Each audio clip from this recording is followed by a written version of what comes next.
नमः सिद्धेभ्यः। ॐ नमः सिद्धेभ्यः। तीन भुवन में सार वीतराग विज्ञानता, शिव स्वरूप शिवता नमः त्रियोग समाहिके, नमः त्रियोग समाहिके, नमः त्रियोग समाहिके। अनंतानंद सिद्ध परमेष्टि भगवान की, देवादिदेव पृथ्वी स्थितंकर श्री आदिनाथ भगवान की, शासन नायक श्री महावीर भगवान के, द्वादशांग में जनवाणी माता की, चारित चक्रवर्ती आचार्य भगवान श्री शांति सागर जी महामुनिराज की, अढ़ाई दीपक समस्त मुनिराजों की, अहिंसा परमो धर्म की चर्चा चल रही थी कि ऐसे कौन से निमित्त हैं जिनके आधार पर मुनि अपना सारा जीवन काल वैराग्यपूर्ण बिता दिया करते हैं। ऐसी कौन सी भावनाएं हैं, ऐसा कौन सा चिंतन है जो मुनियों को लगातार चारित्र में उत्तरोत्तर वृद्धि ही दिखाई देती है। अपन विचार करें, जब मुनियों के समीप हम होते हैं तब हमारे परिणाम बड़े निर्मल होते हैं। जब तक उनके प्रवचनों की सभा में बैठते हैं, जब तक उनको आहार देते हैं, उनकी वैयावृत्ति करते हैं, उनके आसपास उनके औरे में होते हैं, तब तक हमारे परिणामों में निर्मलता होती है, संतोष होता है। जैसे ही हम उनसे दूर होते हैं हमारे परिणाम वैसे ही हो जाते हैं, कसाय रूप हो जाते हैं, क्रोध मान माया लोभ रूप हो जाते हैं, पंच पाप रूप हो जाते हैं। हम जब भगवान के मंदिर जाते हैं हमारे परिणाम निर्मल होते हैं। भगवान की शरण में बैठकर हमारे परिणामों में बड़ा सहजता होती है, संतोष की प्रवृत्ति होती है। जैसे ही मंदिर से बाहर आते हैं हमारे परिणाम वैसे ही हो जाते हैं, आर्त रौद्र ध्यान हमारे अंदर होने लगता है। हमारा जो धर्म ध्यान है वो क्षणिक है। कैसा है? जितना ही निमित्त मिले उतने समय तक हमारा धर्म ध्यान अच्छा है, और निमित्तों से हम दूर हो गए हमारा धर्म ध्यान भी बिगड़ जाता है। पर मुनिराज आधे घंटे, एक घंटे के लिए, 10 दिन के लिए, 20 दिन के लिए, महीने 2 महीने के लिए तो मुनि नहीं बने। ऐसा हुआ क्या? उन्होंने जब अपने शरीर से वस्त्रों को उतारा तो ये निश्चित था कि जब तक इस तन में प्राण रहेंगे तब तक सिर्फ और सिर्फ यही अंतिम भेष है, इसके अलावा अन्य कोई भेष नहीं धारण करेंगे। ऐसा तो नहीं है जैन दर्शन में महाव्रत कुछ समय सीमा के लिए लिए जाते हो, है क्या ऐसा? एकमात्र जैन दर्शन ऐसा है जिसमें संत एक बार बन गए, साधुत्व को एक बार प्राप्त कर लिया, अब इससे को छेदन करने का कोई विषय नहीं है, अब इसको छोड़ना नहीं है, ये तो आजीवन ही रहने वाला है। कोई मुनि बन गए तो वो हमेशा के लिए महाव्रतों को धारण करेगा। महाव्रत तो छोड़े, अणुव्रतों के लिए भी उन्होंने कहा कि आजीवन काल के लिए अणुव्रत होते हैं। हमने पढ़ा है पूर्व में दिग्व्रत, देशव्रत आदि, शिक्षाव्रत और गुणव्रत आदि जो हैं, और 5 प्रकार के अणुव्रत, ये 12 प्रकार के व्रत आजीवन काल के लिए होते हैं। प्रतिमाएं कितने समय के लिए ली जाती हैं? कोई 2 प्रतिमा, 5 प्रतिमा, 8 प्रतिमा, 10 प्रतिमाएं ले लें, कितने समय के लिए? आजीवन है। इसको कहते हैं यम। क्या बोलते हैं? यम और नियम 2 चीजें होती हैं। नियम काल अवधि के अनुसार लिया जाता है, कुछ समय सीमा तय करके लिया जाता है, और जो यम ग्रहण किया जाता है वो आजीवन के लिए ग्रहण किया जाता है। यावत जीवन, जब तक प्राण रहेंगे तब तक क्या होगा? ये चलता रहेगा। ऐसे ही मुनियों के जीवन में ऐसा क्या होता है कि एक बार वस्त्र उतार दिए, एक बार संयम को ग्रहण कर लिया, और लंबे समय तक उनका संयम क्या हो रहा है? बढ़ता चला जा रहा है। जैसी आयु बढ़ती है वैसा क्या बढ़ता है उनका? नियम व्रत संयम बढ़ते हैं।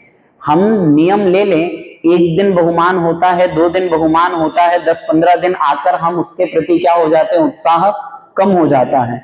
महीने 2 महीने में उत्साह और कम हो जाता है। 6-7 महीने में उत्साह और ना के बराबर होता है। होता कि नहीं होता? और मुनियों के व्रत क्रम से क्या हो रहे हैं? बढ़ते चले जा रहे हैं, नियम बढ़ते चले जा रहे हैं, संयम बढ़ता चला जा रहा है, परिणामों में विशुद्धि बढ़ती चली जा रही है। ऐसा कैसे होता है? तो आचार्यों ने कहा वे मुनिराज 12 भावनाओं का बार बार चिंतन करते हैं। क्या करते हैं? 12 भावनाओं का। इन 12 भावनाओं के चिंतन के कारण उनके परिणामों में प्रति समय निर्मलता होती है। ऐसी 12 भावनाएं कौन कौन सी हैं? हमने देखा था सर्वप्रथम कौन सी भावना थी? अनित्य भावना। संसार में कुछ भी नित्य नहीं है, सब क्या है? अनित्य है। इस संसार में ये देह, ये जो पर्याय हमें मिली है वो भी कैसी है?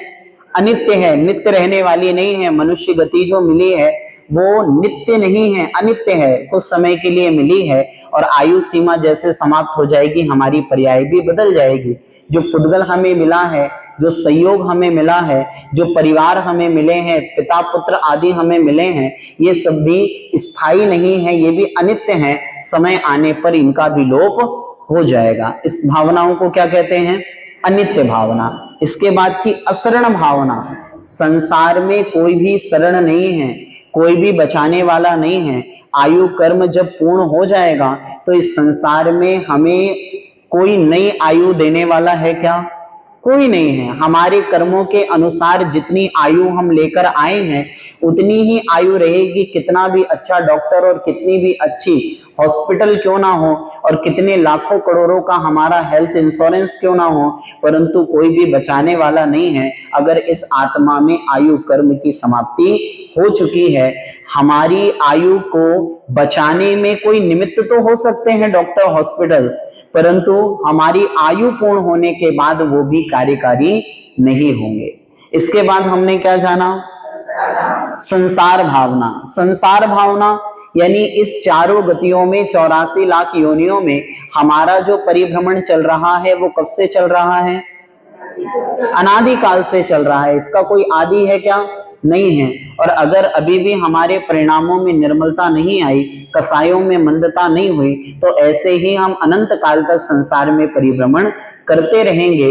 ऐसा विचार मुनियों के अंदर आता है, तभी तो उनके अंदर वैराग्य उमड़ता है कि अरे भैया मुझे संयम के व्रतों को छोड़ना नहीं है, तोड़ना नहीं है, क्योंकि अनंत परावर्तन करने के बाद आज तो ये मुनि पद धारण किया है और अगर ये भी छूट जाएगा, ये भी चला जाएगा, तो मैं संसार का परिभ्रमण पुनः करूंगा और अब मुझे पुनः संसार का परिभ्रमण नहीं करना। इसीलिए मुनिराजों के व्रत, नियम, संयम और परिणामों में निर्मलता और गुणस्थान प्रति समय क्या होते हैं?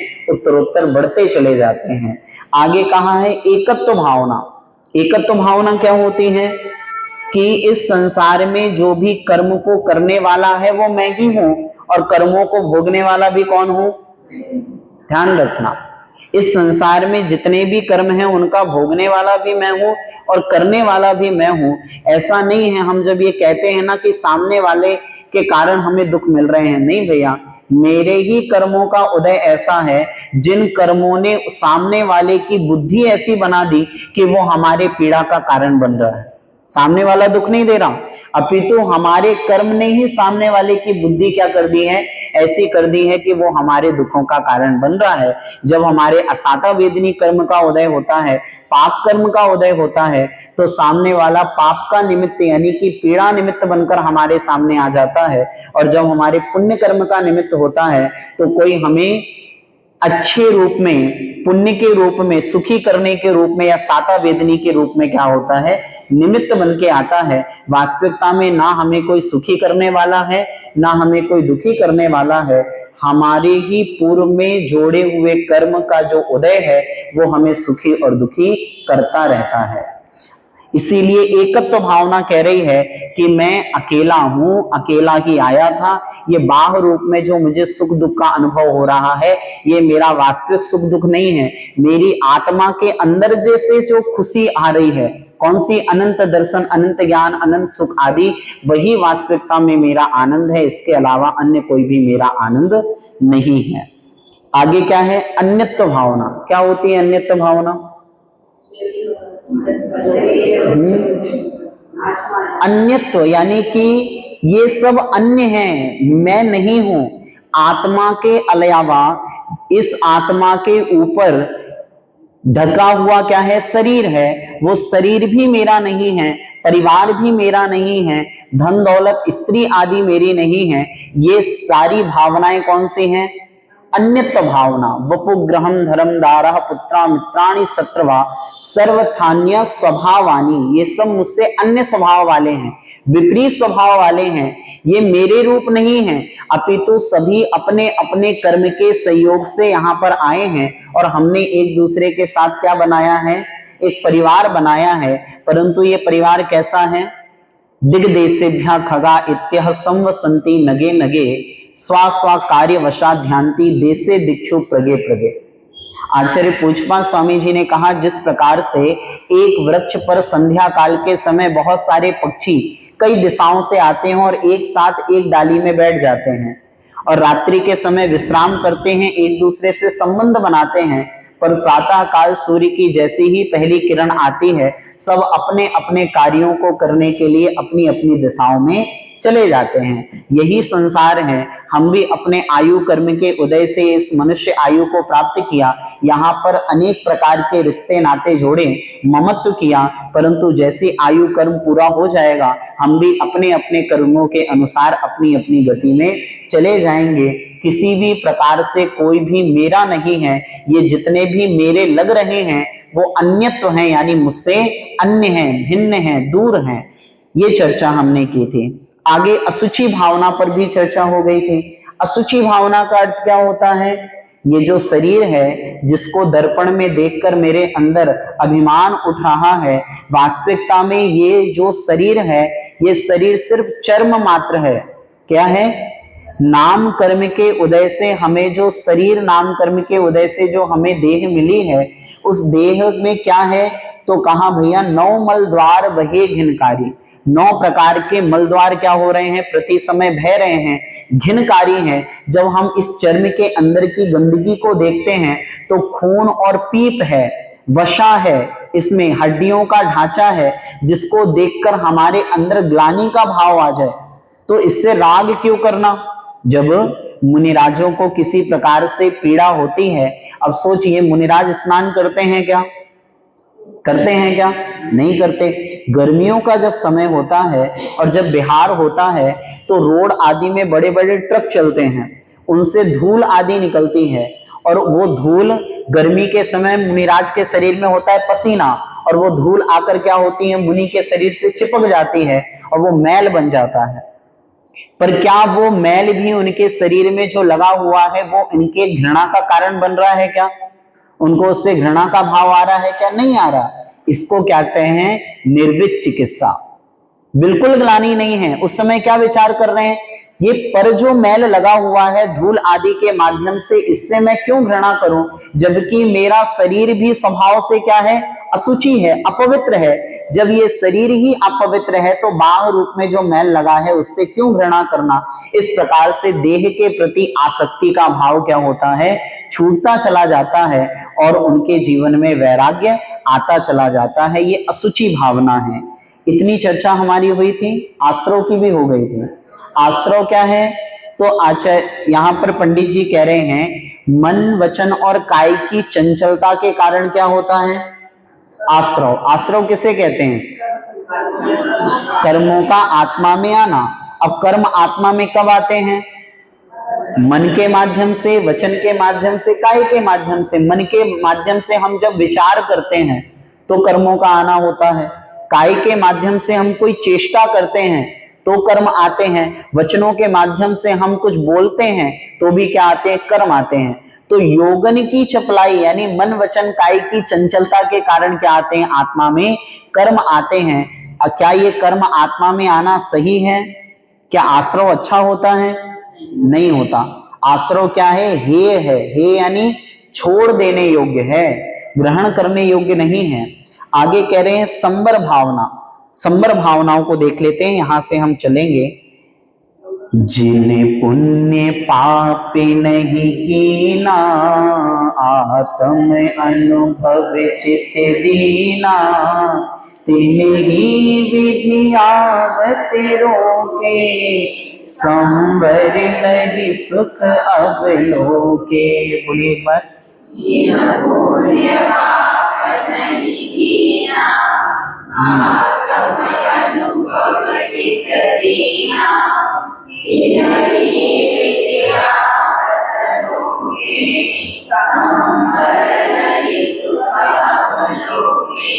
जिन पुण्य पाप नहीं कीना, जो ना पुण्य कर रहे हैं ना पाप कर रहे हैं। मुनिराज क्या पुण्य कर रहे हैं? क्या वे अभिषेक कर रहे हैं, पूजा कर रहे हैं? नहीं कर रहे, यानी पुण्य नहीं कर रहे और पाप भी नहीं कर रहे। यानी कि आश्रव दो प्रकार के होते हैं, एक पुण्याश्रव होता है और एक पापाश्रव होता है। ना वो पुण्याश्रव कर रहे हैं और ना ही वे पापाश्रव कर रहे हैं। तो कह रहे जिन पुण्य पाप नहीं कीना। जब मुनि पुण्य और पाप इन दोनों से ही क्या हो जाते हैं, दूर हो जाते हैं, फिर कहां लगते हैं? हम तो दो ही, हमारे पास दो चीजें हैं, एक पुण्य है और एक पाप है। तो हम पापों से बचने के लिए पुण्य में लगते हैं। अपन क्यों जाते हैं पुण्य की ओर? क्योंकि हमें किससे बचना है? पापों से बचना है। मुनियों के जीवन में क्या कोई पाप है? कोई पाप नहीं है। घर गृहस्थी का कोई पाप है क्या? सुबह से लेकर शाम तक उनके जीवन में क्या पाप है? कोई पाप नहीं है। ना उन्हें धन का अर्जन करना है, तो धन अर्जन के लिए कोई हिंसा नहीं है। 4 प्रकार की हिंसाएं हैं, ठीक है ना? ना उनकी आरंभी हिंसा है, ना उनकी व्यापारिक हिंसा है, ना उनकी विरोधी हिंसा है और ना उनकी संकल्पी हिंसा है। कोई भी हिंसा है क्या? जब कोई पाप नहीं है, कोई हिंसा आदि नहीं है, तो जिनके जीवन में पाप नहीं है उनको पुण्य करने की जरूरत है क्या? नहीं है। हम श्रावक को क्या करने की जरूरत है? पुण्य करने की जरूरत है। क्यों? क्योंकि हम पाप में लगे हुए लोग हैं और पापों से हटकर पुण्य में जाना हमारा लक्ष्य होना चाहिए। यहां पर मुनियों के लिए चर्चा हो रही है, तो उनसे कहा है जिन पुण्य पाप नहीं कीना, जो पुण्य और पाप दोनों से क्या हो रहे हैं? दूर हो रहे हैं। आत्म अनुभव चित्त दीना, और आत्मा के अनुभव में ही अपने चित्त को, अपने मन को लगा रहे हैं। उनका मन कहाँ लगा हुआ है? आत्मा के अनुभव में जिनका मन लगा हुआ है। तिन्ही विधि आवत रोके, उस अवस्था में जब वे आत्मा की अनुभूति की अवस्था में होते हैं, तिन्ही विधि आवत रोके, उस विधि के माध्यम से, उस शुद्धोपयोग, ध्यान रखना, आत्म अनुभव चित्त दीना का अर्थ होता है शुद्धोपयोग। क्या होता है? शुद्धोपयोग।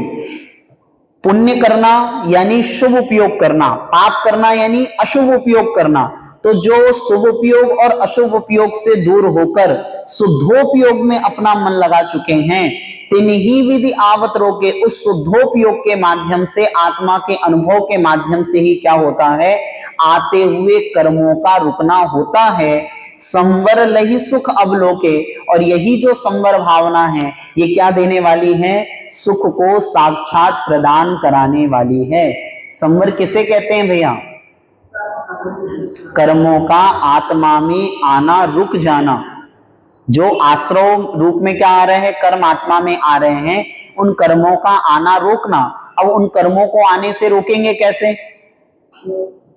अच्छा, कर्म आए कैसे ये बताओ पहले। अभी चर्चा हुई अपने मन से, वचन से और काय से। जब हम पुण्य करेंगे तो मन वचन काय में हलन चलन होगा कि नहीं होगा? बिल्कुल होगा, तो पुण्य आश्रय होगा। और जब हम पाप करेंगे तो भी मन वचन काय में क्या हो? हलन चलन होगा। पर जो शुद्धोपयोग में चले जाएंगे, आत्मा के अनुभव में चले जाएंगे, तो ना वहां पर मन का काम है, ना वचन का काम है और ना ही काय का काम है। वहां पर मन, वचन और काय का निरोध हो जाता है, गौण हो जाता है, और आत्मा का अनुभव क्या हो जाता है? प्रमुख हो जाता है। ऐसी जो शुद्धोपयोग की अवस्था है, उस शुद्धोपयोग में ही संवर होता है। संवर कब होता है? जब मन, वचन और काय, इनकी क्रियाएं बंद हो जाती हैं और सिर्फ आत्मा की अनुभूति विशेष रहती है। उस समय मुनियों का क्या होता है? संवर होता है, और इस संवर के माध्यम से ही साक्षात सुख की प्राप्ति होती है। स्पष्ट है कि नहीं है? संवर के कारण बताइए आप लोग पहले। गुप्ती, सबसे पहला कारण क्या है? गुप्ती कितने प्रकार की? कौन कौन सी? मन गुप्ती, वचन गुप्ती और काय गुप्ती। यानी मन को रोकना, वचन को रोकना और काय को रोकना। तो जो मन, वचन और काय को रोक रहा है, वास्तविकता में संवर किसका होने वाला है? उसी का होने वाला है। तो यहां पर भी उन्होंने यही कहा है, जिन पुण्य पाप नहीं कीना, जो ना पुण्य ना पाप, किसी का भी कोई विकल्प नहीं है, सिर्फ कहाँ है, आत्म अनुभव चित दीना, अपने आत्मा के अनुभव में लगे हुए हैं। तिन्ही विधि आवत रोके, वही क्या करते हैं, पापों को और कर्मों को आने से आत्मा में रोकते हैं। संवर लही सुख अवलोके, यही संवर हमें क्या करने वाला है, सुखी करने वाला है। ये हे है कि उपादेय है, उपादेय है, ग्रहण करने योग्य है। आश्रव तो क्या है, हे है यानी छोड़ने योग्य है, और संवर क्या है, ग्रहण करने योग्य है। संवर समझ में आया सभी को, कि जो मुनिराज पुण्य और पाप की क्रियाओं से दूर होकर आत्मा के अनुभव यानी कि शुद्धोपयोग में डूब गए हैं, उस शुद्धोपयोगी अवस्था के माध्यम से ही कर्मों का आना रुकता है। और यही जो संवर की क्रिया है, वही संवर हमारी आत्मा को साक्षात सुखी करने वाला है। स्पष्ट हुआ अर्थ? ठीक है। जिन पुण्य पाप नहीं कीना, जिन्होंने पुण्य और पाप आदि में नहीं लगे, इनसे दूर हो चुके हैं, आत्म अनुभव चित्त दीना, और आत्मा के अनुभव में लग गए। पुण्य नहीं कीना यानी शुभ उपयोग में, और पाप यानी अशुभ उपयोग में। तो जो शुभ और अशुभ उपयोग से दूर होकर शुद्धोपयोग में चले गए हैं, वो शुद्धोपयोगी मुनि महाराज क्या करते हैं, कर्मों को आत्मा में आने से रोकते हैं। इसी भावना को क्या कहते हैं, संवर। तो मुनिराज क्या करेंगे, इस संवर भावना का विचार करेंगे।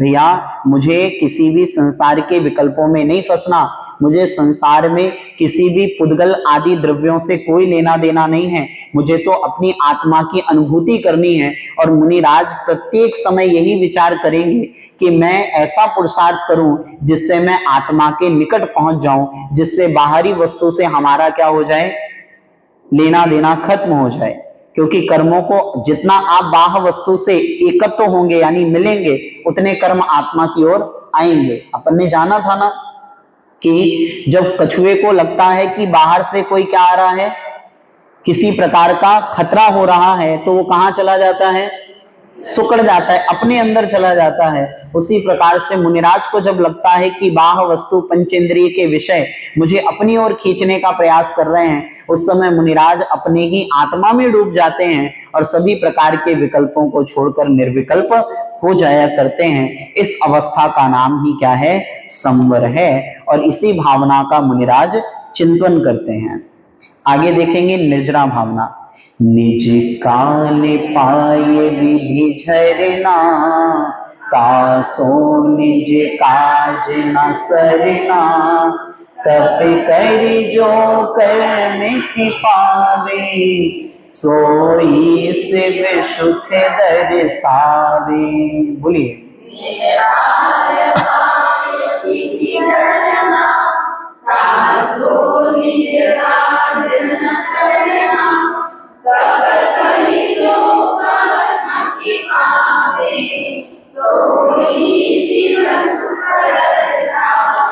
निर्जरा का अर्थ क्या होता है, कर्मों का आत्मा से एक देश क्या होना, क्षय होना। पूरे कर्म दूर नहीं हुए, क्या हुए, एक एक कर्म के आत्मा से कर्मों का दूर होना क्या है, निर्जरा है। तो कह रहे निज काल पाए विधि झरना। निज काल यानी अपने काल के अनुसार, यानी अपने अपने समय को पाए यानी प्राप्त करके, विधि पूर्वक क्या होना, कर्मों का जो झरना है, तासो ना काज निज काज ना सरना, उससे मेरी आत्मा का कल्याण होने वाला है। क्या समझना, कोई कर्म आत्मा में लगा हुआ है और वो कर्म अपने पूरे समय तक ले, अपना पूरा समय करे, यानी अपने पूरी तरीके से वो पहले संसार में आपको परिभ्रमण कराए और उसके बाद जब उसका उदय आए और उसके बाद जब वो अपना फल देकर चला जाए, क्या ये ऐसी निर्जरा कार्यकारी है? क्या कोई कार्यकारी नहीं है। अरे अपना कर्म अपने फल को देकर अगर चला जाए तो वो निर्जरा कार्यकारी नहीं है, अपितु निर्जरा कौन सी कार्यकारी है? तो कहा तप करी जो कर्म खिपावे, तप के माध्यम से कर्मों को पहले ही खपावे, यानी कि क्या कर देना, दूर कर देना। समझना बहुत अच्छे से, किसी प्रकार से कोई चोट लगने पर या किसी प्रकार से कोई घाव आदि होने पर या शरीर में किसी प्रकार का छोटी सी कैंसर की क्या हो रही है, एक गठान बन रही है, धीरे धीरे वो अभी छोटी है, उसको अभी निकाल देना अच्छा है या जब वो पूरी रूप से क्या हो जाए, बढ़ जाए, पक जाए तब अच्छा है। जब छोटा रोग हो तभी क्या कर दिया जाए, उसको बाहर निकाल दिया जाए। तो निर्जरा भी वही कह रही है कि अगर आप समय लोगे, यानी कि कर्म जितना समय के लिए आया है उतने समय तक आपको संसार में परिभ्रमण कराए और उसके बाद वो फल दे और उस फल को आप भोगो, तब तक तो संसार में कितना परिभ्रमण कर लोगे और कितने नए कर्मों को आत्मा में जोड़ लोगे। तो ऐसी निर्जरा कार्यकारी नहीं है। निर्जरा तो वही कार्यकारी है जो तप के माध्यम से पहले ही क्या कर दे, कर्मों को उदय में लाया जाए और पहले ही क्या कर दिया जाए, उसको दूर कर दिया जाए। इसको क्या कहते हैं, तप करी जो कर्म खिपावे, इसको कहते हैं अविपाक निर्जरा। क्या कहते हैं, अविपाक, यानी पकने नहीं दिया, क्या नहीं किया है। और ऊपर जिसकी चर्चा हुई है उसको कहते हैं सविपाक निर्जरा। सविपाक निर्जरा क्या होती है, पूरी तरीके से पेड़ से क्या हो जाए, फल पूरा पक जाए और अपने समय से क्या हो जाए, नीचे गिर जाए, वो कार्यकारी है क्या, वो निर्जरा कार्यकारी नहीं है। अपितु कार्यकारी क्या है, पहले ही यानी उसके पकने के पूर्व ही क्या कर दिया जाए, तप के माध्यम से उसको उदय में लाया जाए और सत्ता से बाहर कर दिया जाए। समझ में आई बात। निर्जरा आत्मा में लगे हुए कर्मों का एक एक करके आत्मा को छोड़ना, इसको कहते हैं निर्जरा। निर्जरा दो प्रकार की, एक सविपाक निर्जरा, एक अविपाक निर्जरा। जो अपने पूर्ण समय लेकर, जितना समय उसने निश्चित किया है, पूरा समय लेकर उदय में आकर फल देकर, विकल्प देकर हमें जाती है, उसको तो कहते हैं सविपाक निर्जरा। ये मोक्ष के कारणभूत नहीं है। क्या नहीं है, ये मोक्ष में कारणभूत नहीं है। क्या, फिर से बोलें, देखो निर्जरा क्या है, आत्मा का कर्मों से एक देश क्या होना, दूर होना, इसको कहते हैं निर्जरा। ये निर्जरा दो प्रकार की, एक सविपाक निर्जरा, अविपाक निर्जरा। सविपाक निर्जरा का अर्थ है कि कर्म अपना पूरा समय लेकर, कर्म अपना पूरा समय लेकर जब उदय में आता है, फल देता है। कर्म जब उदय में आता है, फल देता है और नए कर्मों को जोड़ता है, इसका अर्थ होता है सविपाक निर्जरा। इससे आत्मा का कोई कल्याण नहीं होता। हाँ, उदय में आत्मा, उदय में आना और नए कर्मों को जोड़ना, क्योंकि जब हमारे पुराने कर्म उदय में आते हैं उस समय नवीन कर्म क्या हो जाते हैं, स्वतः बन जाते हैं। होता है कि नहीं होता। अरे पुराने कर्म जब उदय में आए तो उन्होंने कोई ना कोई परिस्थिति हमारे सामने रखेंगे और उस परिस्थिति में हम पुनः क्या करेंगे, राग द्वेष करेंगे और उस राग द्वेष के माध्यम से नए कर्म आत्मा में जुड़ जाएंगे। तो कह रहे हैं सविपाक निर्जरा तो पूरा समय ले रही है, इससे कोई मतलब है क्या, कोई मतलब नहीं है। यहां क्या किया जाए, यहां तो कार्यकारी है अविपाक निर्जरा की। आत्मा का कल्याण किससे होगा, अविपाक निर्जरा। अविपाक निर्जरा क्या है, समय के पूर्व ही, समय के पूर्व ही तप के कारण, समय के पूर्व ही तप के माध्यम से कर्मों को आत्मा से दूर करना। समय के पूर्व ही तप के माध्यम से कर्मों को आत्मा से दूर करना, इसका नाम है अविपाक निर्जरा और यही मोक्ष का कारण है। श्रावक को भी होती है, मुनियों को विशेष रूप में होती है, हम श्रावक को भी होती है। क्यों होती है, तप जो करता है, तप किसे कहते हैं, इच्छा निरोधस तपः, जो अपनी इच्छाओं का निरोध करता है उसका नाम है तप। कैसे होता है, हमारी इच्छा है कंदमूल खाने की, पर हमने ले लिया नियम, रात्रि भोजन सब कर रहे हैं, हमारा नियम है, मन में इच्छा तो जागृत हो रही है, पर तुरंत क्या कहा, नहीं भैया अपना त्याग है, अपन को नहीं करना भोजन, हिंसा का कारण है, अपन को ये नहीं करना। उस समय जब आपने अपनी इच्छाओं को कंट्रोल किया तो जो कर्म सत्ता में पड़े हुए थे, वे सत्ता में पड़े हुए कर्म क्या हुए, पहले ही उदय में आए और उन्होंने भी क्या किया, झरना शुरू किया। ऐसा नहीं है कि सिर्फ मुनियों को होगा, हम श्रावकों को भी क्या हो सकता है, भले हमें किंचित रूप में हो, परंतु हमें भी क्या हो सकता है, अविपाक निर्जरा हो सकती है। और सविपाक निर्जरा किसके होती है, सभी के होती है। निगोदिया के हो रही है कि नहीं हो रही है, त्रियंचों के हो रही है कि नहीं हो रही है, नारकियों के हो रही है कि नहीं हो रही, सबकी हो रही है। परंतु जो विशेष रूप से तप साधना करके कर्मों को पहले ही उदय में लाकर क्या कर दे, दूर कर देगा, उसका नाम है अविपाक निर्जरा। मुनि कैसे करते हैं? अनशन के माध्यम से, अवमोदर्य के माध्यम से। अनशन यानी कि 4 प्रकार के आहारों का त्याग कर दिया, ये अनशन हो गया। अवमोदर्य यानी भूख से कम खाना। वृत्ति परिसंख्यान यानी विधि लेकर क्या करना, आहार के लिए निकलना। ये सब तप ही तो है। पता चला आज विधि मिली या नहीं मिली, कहां मिली विधि मिले, कितनी दूर विधि मिले, कोई गारंटी है क्या? नहीं है। इसको क्या कहते हैं? तप। अंतरायों का पालन करना, 32 प्रकार के अंतराय लग सकते हैं, पर सबका क्या करेंगे मुनिराज? पालन करेंगे। ये उनका तप है। इस तप के माध्यम से वो क्या करते हैं? कर्मों को खपाते हैं, कायिक क्लेश करते हैं, ठीक है ना। तो अनशन, अवमोदर्य, वृत्ति परिसंख्यान, रस परित्याग करते हैं, विविक्त संयासन करते हैं, कायिक क्लेश करते हैं। इसके माध्यम से क्या होती हैं? उनके आत्मा में पड़े हुए कर्म, यानी अनंत काल से जो आत्मा में सत्ता में पड़े हुए कर्म हैं, वे भी क्या होते हैं? उदय में आते हैं और अपना फल देकर क्या हो जाते हैं? शांति से चले जाते हैं। सोचिए, अगर हम कर्मों की पूरी स्थिति को भोगेंगे तो कितना समय हमें संसार में परिभ्रमण करना पड़ेगा? मोहिनी कर्म की उत्कृष्ट आयु है 70 कोड़ा कोड़ी सागर की।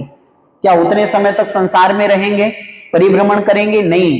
जिसको मोक्ष जाना होता है वो व्यक्ति सकाम निर्जरा नहीं करता, क्या करता है? अकाम, यानी कि वो अपने तप के प्रभाव से, बल के प्रभाव से, अपने पुरुषार्थ के माध्यम से, तप, संयम, नियम आदि के माध्यम से अपने जीवन में उन कर्मों को जो सत्ता में पड़े हुए हैं उनको पहले ही उदय में लाएगा और क्या कर देगा? दूर कर देगा, बाहर कर देगा। ध्यान रखना, अगर कोई फांस क्या हो जाए, लग जाए, तो उसको क्या किया जाए? पहले ही अपन किसी प्रकार से उसको बाहर निकाल लेते हैं, और अगर नहीं निकालेंगे तो वो पक जाएगा। पकने से उसमें चीरा लगाया जाएगा और उसके बाद क्या होगा? उसको निकाला जाएगा। अब बताओ, जब एक छोटी सी सुई के माध्यम से जब वो फांस निकाली तब ज्यादा दर्द होगा या उसके पूरे पकने पर, चीरा लगने पर ज्यादा दुख होगा? किस पर होगा? तो उसको पकने ही ना दिया जाए, अपितु क्या कर लिया जाए? कर्म किया और कर्म करके क्या किया? निर्जरा कर ली। कैसे करी?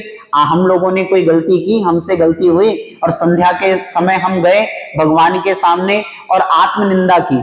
क्या किया हमने? आत्मनिंदा की। भगवान, मुझसे भूल हुई है, मैंने गलती की है। आप प्रतिक्रमण करते हैं, सामायिक पाठ पढ़ते हैं, इनके माध्यम से क्या होता है? आत्मग्लानि की भावना होती है, प्रायश्चित का भाव होता है। और प्रायश्चित तप है कि नहीं है? अंतरंग तप में प्रायश्चित, विनय, ये तप है। तो जब हम प्रायश्चित करते हैं उसके माध्यम से जो कर्म बहुत लंबे समय के लिए बंधा था वो प्रायश्चित के भाव में क्या हो जाता है? निकल जाता है। जब वो हम आत्मचिंतन करते हैं और आत्मचिंतन करते करते हमारे अंदर वो ग्लानि आती है, वेदना आती है कि हमने कितनी गलती की, वो वेदना के माध्यम से ही, उस ग्लानि के भाव से ही क्या हो जाते हैं? कर्म निकल जाते हैं। अगर उन कर्मों को ना निकाला जाए तो एक लंबे समय तक वो कर्म क्या हो जाएंगे? बिल्कुल पक जाएंगे, और उसके बाद जब वो फल देंगे तो हम सब उसको सहन करने में भी असमर्थ होंगे। असहनीय दर्द होगा, असहनीय उसका फल मिलेगा। इसीलिए आचार्यों ने कहा कि जितना पाप कमाया है उसको भरकर मत रखो, सत्ता में मत रखो, अपितु क्या करो? संध्या के समय ही उसको क्या कर दो? दूर कर दो। सुबह मंदिर जाना, क्यों जाना? भगवान दिन भर मुझसे पाप ना हो। क्या भावना मानी है? दिन भर मुझसे पाप ना हो, पाप के निमित्त मेरे सामने ना आए, मैं पाप ना करूं, ऐसी सावधानी और जागृता मुझ में बनी रहे। इस भावना से सुबह भगवान के मंदिर गए। संध्या में जब भगवान के मंदिर गए तो ये भावना भाई कि भगवान अज्ञानवश, प्रमादवश मैंने पूरे दिन भर जो असावधानी की है, गलतियां की हैं, उसके माध्यम से जो पाप किया है, भगवान मैं उसके प्रति क्या हूं? ग्लानि से भरा हुआ हूं, और मैं तस्य मिच्छामि दुक्खड़म, उन सभी पापों की क्या करता हूं? आपके सामने स्वीकार करता हूं और आपसे क्षमा याचना करता हूं। ये क्या हो गया? ये आपने ग्लानि का भाव आया तो शाम को हमने क्या किया? कर्मों की निर्जरा की। यही क्रम हमारे जीवन में होना चाहिए। समझ में आ रही है बात की नहीं आ रही? सुबह के समय हमसे पाप ना हो, इस भावना से हम क्या करें, भगवान के दर्शन करें और संसार में प्रवेश करें। और संध्या के समय भगवान हम संसार में गए और हमसे जो भी ज्ञात अज्ञात भाव से गलतियां हुई हैं, प्रमाद के कारण जो असावधानियां हुई हैं, उससे जो कर्म आत्मा में आए हैं वे भी क्या हो जाएं, दूर हो जाएं। इस भावना से हमें क्या करना चाहिए, क्रियाओं को करना चाहिए। तो निर्जरा किसकी होगी, निर्जरा सबकी होती है। कोई भी जीव ऐसा नहीं है जो निर्जरा नहीं कर रहा, ठीक है ना।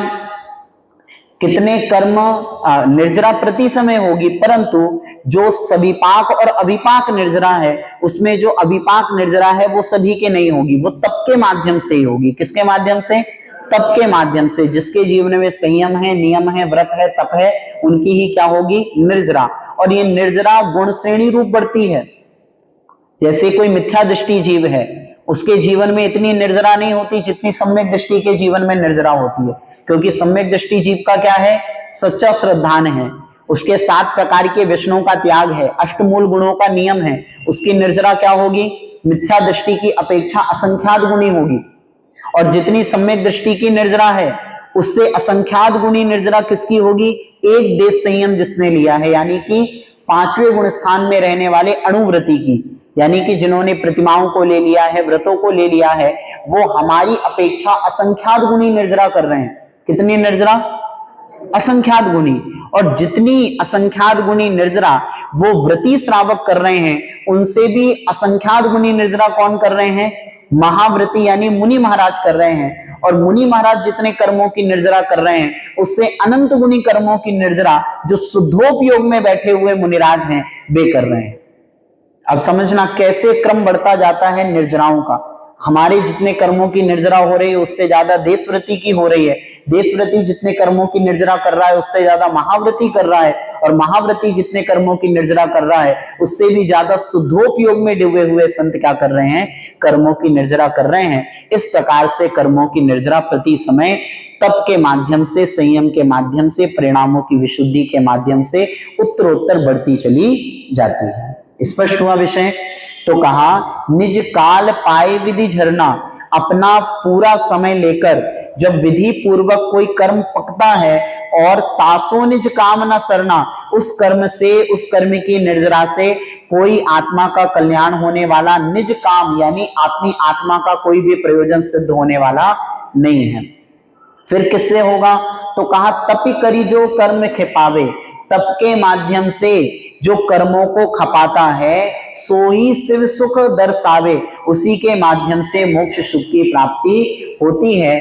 सविपाक निर्जरा से क्या नहीं होती, मोक्ष की प्राप्ति नहीं होती, अपितु अविपाक निर्जरा से मुक्ति की प्राप्ति होती है। अविपाक निर्जरा का कारण क्या है, तप। तप के माध्यम से क्या होती है, अविपाक निर्जरा होती है। सविपाक निर्जरा कैसे होती है, समय कर्म अपना पूरा समय लेता है और क्या होता है, कर्म करते हैं।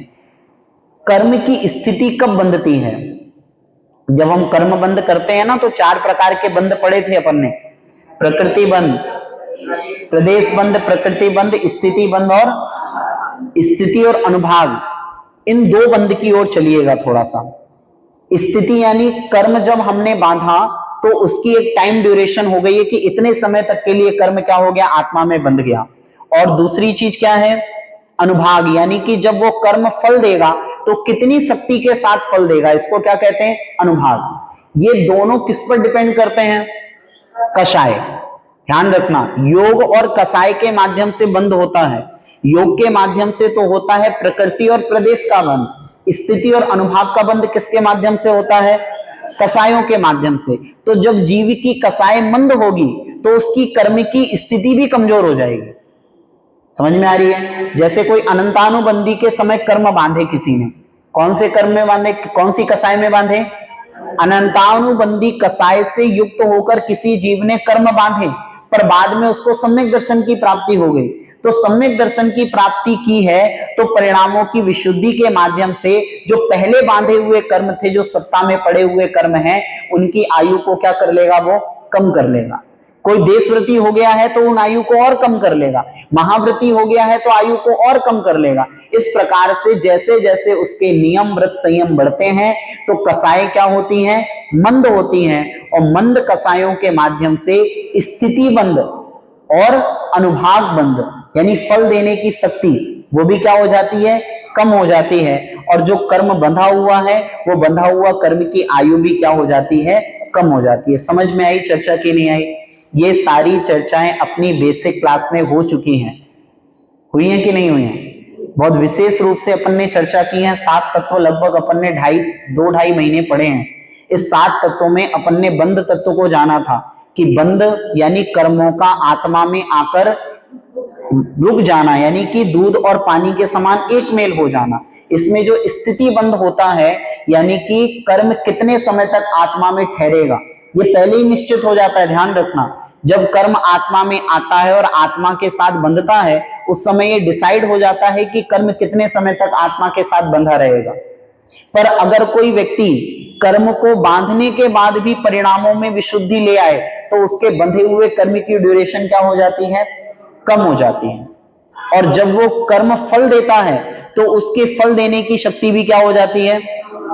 ध्यान रखिए, बहुत विशेष रूप से क्रोध आने पर, किसी प्रकार की हिंसा आदि करने पर आपने क्या किया, कोई पाप कर्म को बांधा, कोई असाता वेदनी कर्म बांधा, पर अब आपके परिणाम अच्छे हो गए। तो परिणाम जब अच्छे हो गए तो जब वो कर्म उदय में आएगा तो उसका फल वैसा नहीं मिलेगा जब बंधने के समय जैसा था। कर्म जब बंधा था तब उसकी प्रकृति जितनी दमदार थी, पर परिणामों की बाद में विशुद्धि हो गई, तो विशुद्धि होने के कारण उसकी शक्ति भी क्या हो जाएगी, कमजोर। हमने आपको पहले उदाहरण दिया था कि जैसे किसी के कर्म का उदय तो ऐसा आना था मानो कि उसका पैर फ्रैक्चर हो जाता पानी से फिसल के, ऐसा कोई कर्म बांधा था साता वेदनी का। पर भगवान के मंदिर में गया, भगवान की पूजा की, परिणामों में निर्मलता थी, अचानक कर्म उदय में आया और थोड़ी सी क्या हुई, फिसलन थी, थोड़ा सा पैर क्या हुआ, लचक हुई और 1-2 दिन में वो ठीक भी हो गया। अब कर्म क्या था, फ्रैक्चर होना था पैर, पर परिणामों की विशुद्धि के माध्यम से वो कर्म क्या हो गया, छोटा हो गया। ऐसा ही होता है, कर्म तीव्र होता है, कसाई तीव्र होती है तो छोटा कर्म भी बड़ा बन जाता है। ऐसा सिर्फ घटते क्रम में नहीं लगाना, बढ़ते क्रम में भी लगाना। मान लीजिए कर्म बड़ा छोटा था, पर जब उसका उदय आना है उस समय आपके परिणाम बड़े खराब थे, बड़े क्रोध थी, मान थी, माया थी, लोभ थी, तो कर्म बिल्कुल छोटा है पर वो इतना बड़ा उदय में आएगा कि वो असहनीय हो जाएगा। समझ में आ रही है बात? लगी तो एक छोटी सी फांस थी, लगी तो एक छोटी सी चोट थी, पर वो चोट धीरे धीरे ध्यान ना देने से इतनी अधिक खराब हो गई, वो अंदर ही अंदर गलती गई और वो कैंसर का कारण बन गया। होता है कि नहीं होता? क्यों हो जाता है?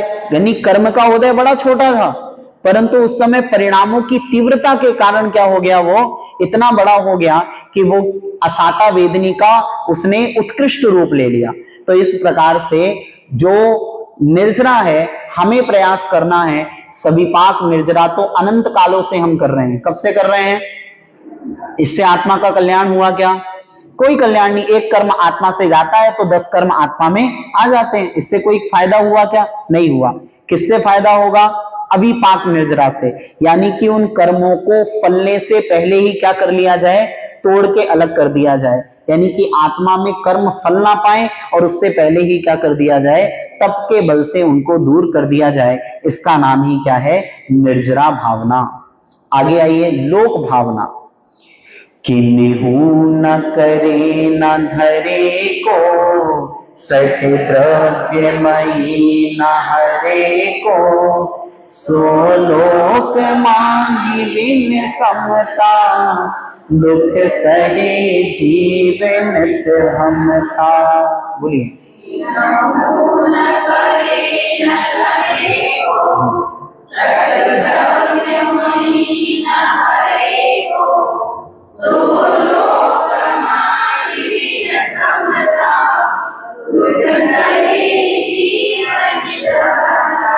लोक भावना कह रही हैं, कबहू ना करे, यानी किन्हू ना करे, कोई भी इस संसार का कर्ता नहीं है।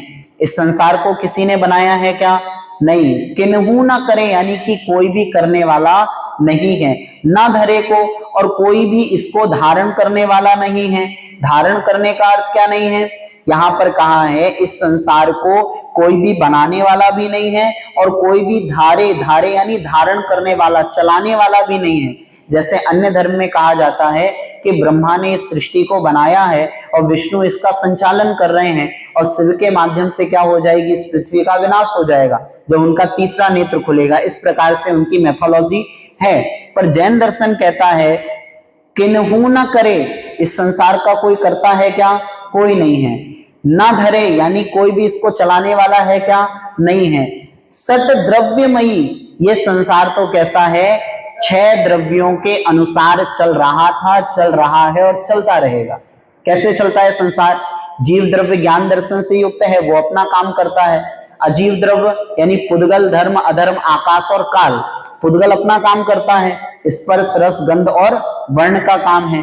धर्म द्रव्य अपना काम करता है, चलता है और अन्य को चलने में सहकारी है। अधर्म द्रव्य अपना काम करता है, क्या करता है, स्थिर है, रुका हुआ है और अन्य द्रव्य को भी रुकने में सहकारी है।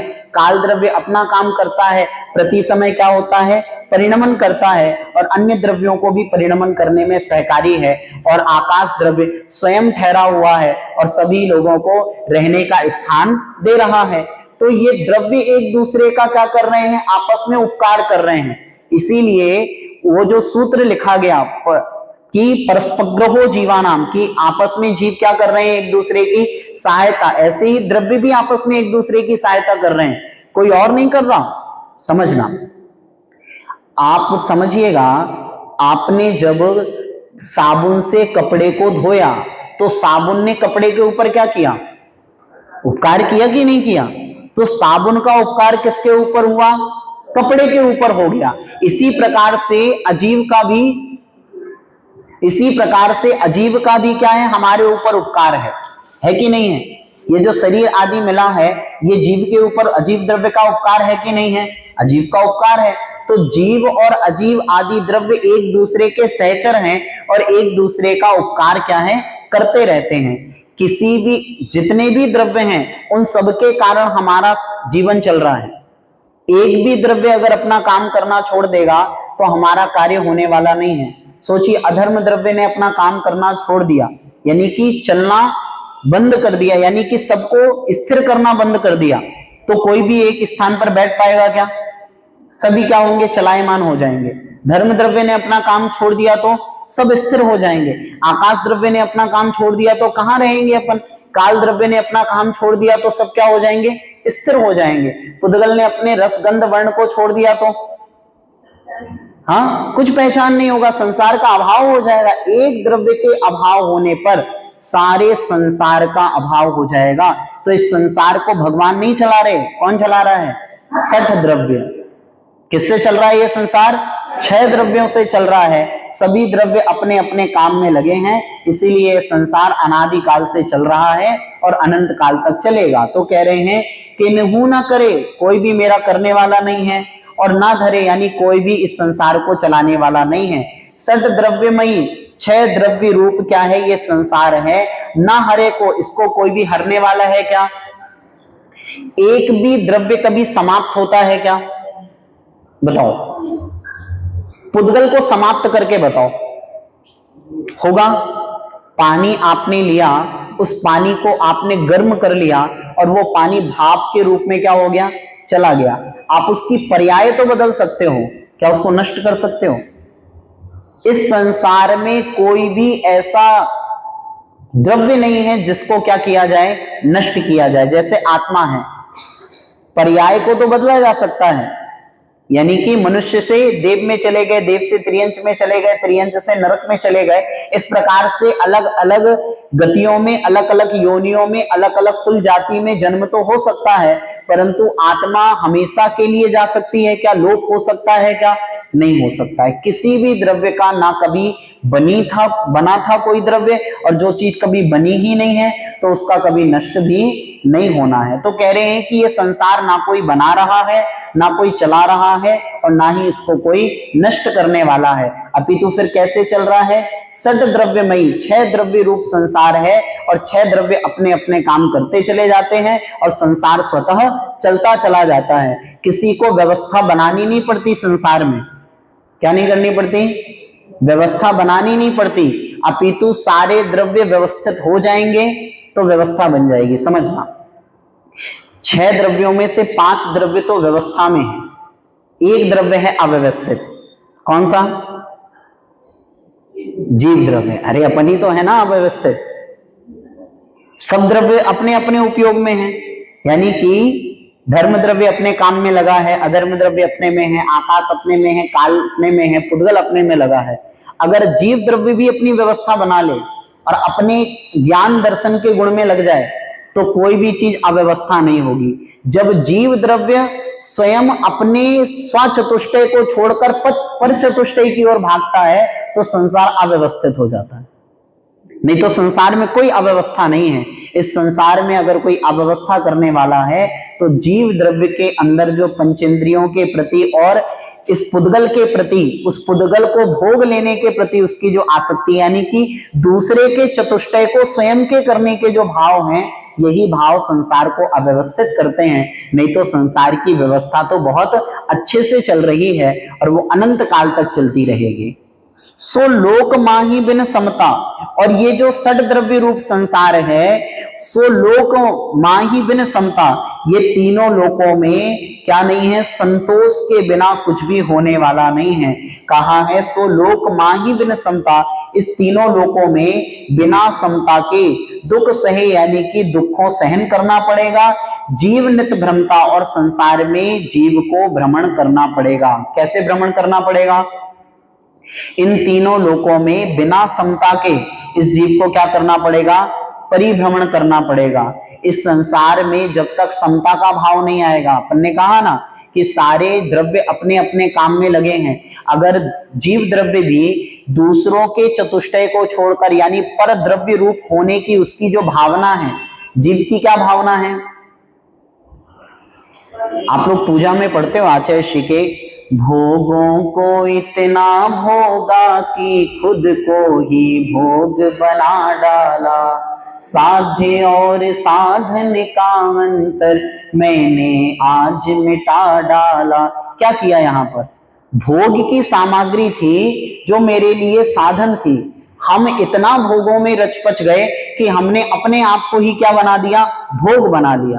तो जब जब जीव अपने आनंद को छोड़कर, अपने ज्ञान दर्शन को छोड़कर पुद्गल में रमने का प्रयास करता है, तब तक उसके जीवन में समता नहीं आती, और जब तक जीवन में समता नहीं आती तब तक संसार में परिभ्रमण होता है। इसीलिए जीव ये कह रहे हैं, पंडित दौलत राम जी कह रहे हैं, भैया सभी द्रव्य अपने अपने काम में लगे हैं, तुमसे भी कहना है कि तुम भी अपने ज्ञान दर्शन के स्वभाव में लग जाओ और समता को धारण करो, क्योंकि समता के बिना संसार में सुखी नहीं मिलेगा। ऐसी भावना करना ही क्या है? लोक भावना। कौन सी भावना है ये?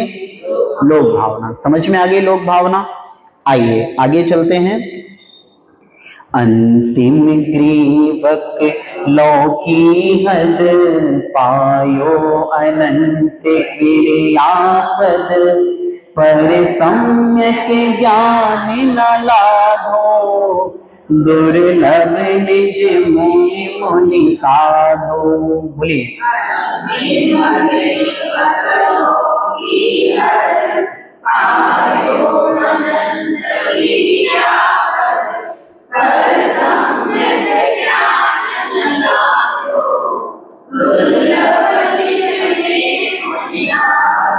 अंतिम ग्रैविक लौ की हद। जब स्वर्गों की बात होती है तो 16 स्वर्ग, सौधर्म, ऐसान, सानत कुमार आदि 16 क्या है? स्वर्ग हैं, और उन स्वर्गों के ऊपर क्या है? ग्रैविक हैं। ग्रैविक के ऊपर क्या है? अनुदिश हैं, और अनुदिश के ऊपर क्या है? अनुत्तर विमान है। तो कह रहे हैं अंतिम ग्रैवक की लौहद, यानी कि अंतिम ग्रैवक कौन से नंबर का है? 9वें। कितने ग्रैविक होते हैं? 9। तो जो मिथ्या दृष्टि जीव है वो संयम के प्रभाव से कौन से ग्रैविक तक जा सकता है? 9वें। कहां तक जा सकता है? मिथ्या दृष्टि जीव भी 9वें ग्रैविक तक जा सकता है। कहां तक जा सकता है? पर उसके ऊपर जा पाएगा क्या? नहीं। तो कह रहे अंतिम ग्रैविक लौकी हद, यानी कि अंतिम ग्रैविक तक जाने के बावजूद भी पायो अनंत बिरिया, यानी कितनी बार गए अपन? अनंत बार। 9वें ग्रैविक तक जीव कितनी बार जा सकता है? अनंत बार। कह रहे अंतिम ग्रैविक लौकी हद, यानी कि अंतिम ग्रैविक को पायो यानी प्राप्त किया, अनंत बिरिया यानी अनंत बार क्या किया है? प्राप्त किया है। अंतिम ग्रैविक में अहमिंद्र बनने का सौभाग्य कितनी बार मिला? अनंत बार मिला। पर सम्यक ज्ञान न लाधो, पर क्या नहीं मिला? सम्यक ज्ञान न लाधो, सम्यक दर्शन ना होने से सम्यक ज्ञान भी नहीं हुआ, और सम्यक ज्ञान ना होने के कारण दुर्लभ निज में मुनि साधो, यानी कि सम्यक ज्ञान ना होने के कारण वही यात्रा चलती रही। इसीलिए दुर्लभ यानी कि जो कठिन रूप सम्यक ज्ञान है, मुनि जो दिगंबर मुनिराजों ने ही निज यानी अपनी आत्मा में धारण किया है। उन मुनियों के लिए कह रहे हैं कि हे मुनिराज, आप इस संसार के परिभ्रमण की यात्रा को सोचिए कि ग्रैविक तक जाने के बावजूद भी अनंत बार संसार का परिभ्रमण में लगे हो। कहां चूक हो गई, कहां गलती हो गई, कहां हमने गलती कर दी कि जिसके माध्यम से ग्रैविक तक जाने के बावजूद यहां आ गए? तो पता चला गलती थी सम्यक ज्ञान ना होने की। क्या गलती की? सम्यक ज्ञान। तो सम्यक ज्ञान ना होने से हमने आत्मा के स्वभाव को नहीं प्राप्त किया। इसीलिए मुनियों से कह रहे हैं दुर्लभ निज में मुनि साधो, यानी कि हे मुनि, जो दुर्लभ सम्यक ज्ञान है उस सम्यक ज्ञान को क्या कीजिए? अंतरंग में लाइए, जो कि आपके मोक्ष का कारण बनेगा। ग्रैविक में जाना लक्ष्य नहीं है, लक्ष्य क्या है? मोक्ष में जाना। स्वर्गों के देवताओं बनने का लक्ष्य नहीं है, अपितु मोक्ष जाने का लक्ष्य है। स्वर्ग में क्यों जा रहे हैं भैया? पंचम काल में मोक्ष नहीं है, इसीलिए पंचम काल में कहां चले जाएं? स्वर्ग चले जाएं, और उसके बाद कहां जाएं? पुनः इस पृथ्वी में आकर पुनः धर्म ध्यान आदि करके, मुनि व्रत को धारण करके, तपस्या करके, केवल ज्ञान आदि करके मोक्ष को प्राप्त कर लें। अभी क्या मिलेगा? अभी तो स्वर्ग ही मिलेगा, पर स्वर्ग में जाकर भी क्या हो? सम्यक ज्ञान से सहित हो। अगर वहां भी मिथ्या दर्शन, मिथ्या ज्ञान रहा तो कुछ मतलब नहीं है। अपन वो बोलते हैं ना कि कंचन आदि तो बड़े सुलभ हैं, सब ही सुलभ करी जान, दुर्लभ है संसार में धनकन कंचन राज सुख, सब ही सुलभ करी जान, दुर्लभ है संसार में एक यथार्थ ज्ञान। संसार में सब कुछ मिलना बड़ा आसान है, परंतु एक यथार्थ ज्ञान, एक यथार्थ ज्ञान यानी सम्यक ज्ञान, वीतराग विज्ञान, भेद विज्ञान, ये मिलना क्या है? बहुत मुश्किल है। ये मिल जाएगा तो सभी कार्यों की सिद्धि हो जाएगी। अगर ये नहीं मिलेगा और सब कुछ मिल जाए तो भी उस सब कुछ का कोई भी मोल होने वाला नहीं है। समझ में आ गई बात? तो कह रहे हैं कि जो बोधि दुर्लभ है, बोधि का अर्थ क्या होता है? ज्ञान। बोधि का अर्थ क्या होता है? ज्ञान। जो दुर्लभ ज्ञान है उस बोधि दुर्लभ भावनाओं को क्या भाते हैं? मुनि प्रति समय भाते हैं। संसार को जानना बड़ा आसान है, पर आत्मा की गहराइयों में ले जाने वाला जो ज्ञान है यानी सम्यक ज्ञान है, वो ज्ञान क्या है? बहुत दुर्लभ है, और वही ज्ञान हमारी आत्मा के लिए कार्यकारी है। समझना, संसार को चलाने के लिए इंजीनियर भी बन जाएं, डॉक्टर बन जाएं, सीए बन जाएं, और दुनिया के लौकिक क्षेत्र में जितनी भी पढ़ाई हो सकती है सब कुछ कर ली जाए, परंतु आत्मा के नजदीक आने के लिए कौन सी उसमें से पढ़ाई काम आएगी? कुछ काम आएगा उसमें से? क्या काम आएगा? भेद विज्ञान, सम्यक ज्ञान। ज्ञानियों के अच्छे अच्छे ज्ञान काम नहीं आए, परंतु अंजन चोर का वो सम्यक दर्शन, सम्यक ज्ञान क्या आ गया? काम आ गया। क्यों काम आ गया वो? क्योंकि समीचीन ज्ञान आत्मा के समीपस्थ ले जाने वाला काम ही कार्यकारी है। वे मुनिराज जिनको ज्ञान में कुछ नहीं रहता था, पर क्या ज्ञान में रह गया? आत्मा अलग है और शरीर अलग है। शिवभूति मुनिराज क्या था उनको पता कि आत्मा अलग है और शरीर अलग है, इतना ही तो जाना था, इतना ही तो ज्ञान था, पर उससे किसका कारण बन गया? वो मोक्ष का कारण बन गया, और संसार में अच्छे अच्छे विद्वान रह गए। क्यों रह गए? क्योंकि ज्ञान वह कार्यकारी नहीं है जो मोक्ष की ओर ना ले जाए, उस ज्ञान से कोई मतलब नहीं है। संसार में वही ज्ञान कार्यकारी है जो हमें हमारी आत्मा के निकट लेके जाता है, वही कार्यकारी होने वाला है। तो यहाँ पर कह रहे हैं भगवान मैंने संसार को बहुत जान लिया, बहुत पहचान लिया, परंतु भगवान ये ज्ञान मेरे काम नहीं आया। अपितु कौन सा ज्ञान काम आने वाला है? बोधि दुर्लभ, यानी कि जो सम्यक ज्ञान है, आत्मा का ज्ञान है, भेद विज्ञान है, वही ज्ञान दुर्लभ है। अब मुझे तो उसी को प्राप्त करने का परिश्रम करना है। संसार को जानने की इच्छा नहीं है, अब मुझे 7 तत्वों के स्वरूप को जानने की इच्छा है। तो बोधि दुर्लभ भावना कह रही है अंतिम ग्रैविक लव की हद, यानी भगवान मैं अंतिम ग्रैविक तक गया, और कितनी बार गया? अनंत बिरिया, यानी अनंत बार प्राप्त किया, पर सम्यक ज्ञान न लाधो, पर समीचीन ज्ञान ना होने के कारण संसार में भ्रमण ही करता रहा। दुर्लभ निज में मुनि साधो, अब क्या है? जो दुर्लभता से मुनिराजों ने अपनी आत्मा में उस बोधि दुर्लभ को, यानी कि भेद विज्ञान रूपी ज्ञान को आत्मा में लाए हैं, ऐसे ही उस ज्ञान को प्राप्त करने की मेरी भी भावना है। ठीक है ना? इस प्रकार से हमने 2 और कर लें, छोटे से हैं बिल्कुल। ठीक है। जे भाव मोहिते न्यारे, दृढ़ ज्ञान वृतादिक सारे, सो धर्म जबे जिए धारे, तब ही सुख अचल निहारे। बोलिए एक बार।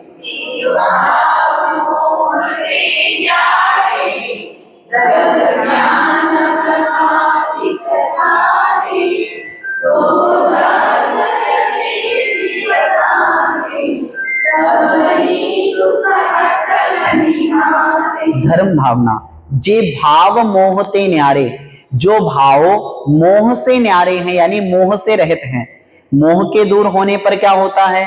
मोहनी कर्म 2 प्रकार के, एक दर्शन मोहनी और एक चारित्र मोहनी। दर्शन मोहनी से क्या होता है? सम्यक्त्व का घात होता है, और चारित्र मोहनी से चारित्र का घात होता है।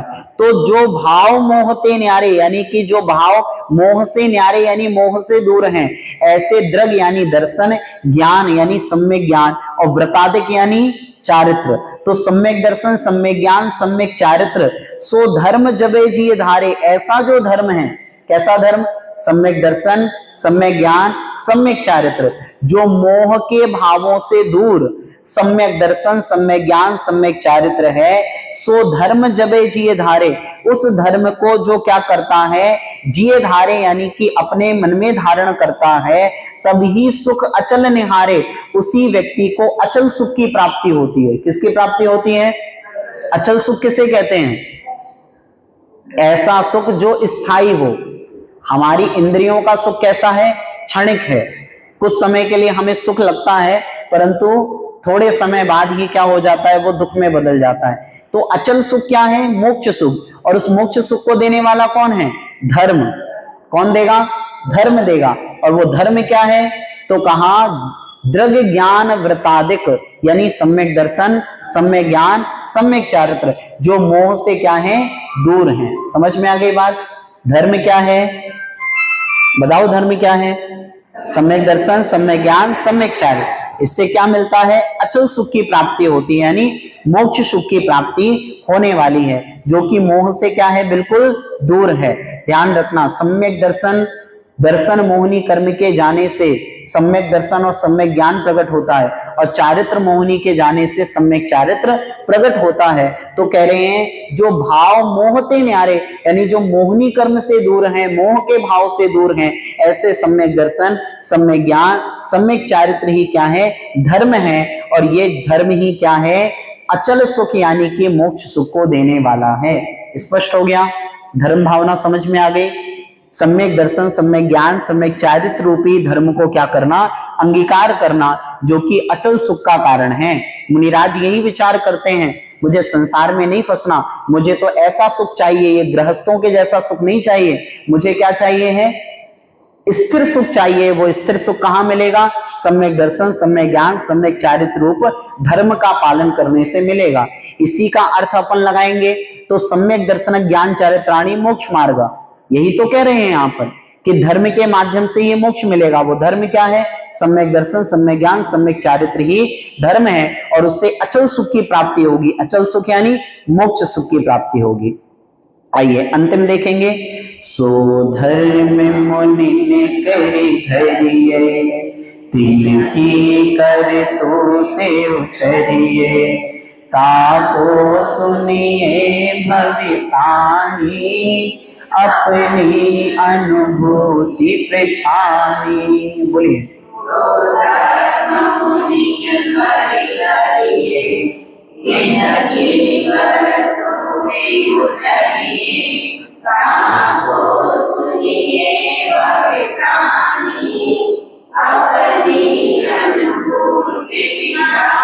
अब कह रहे हैं कि इन भावनाओं को कौन भा रहा है? तो कह रहे हैं सो धर्म मुनिन कर धरिए। इस धर्म को जो ऊपर कहकर आए हैं 12 भावना आदि धर्म को, ये धर्म को कौन धर रहा है?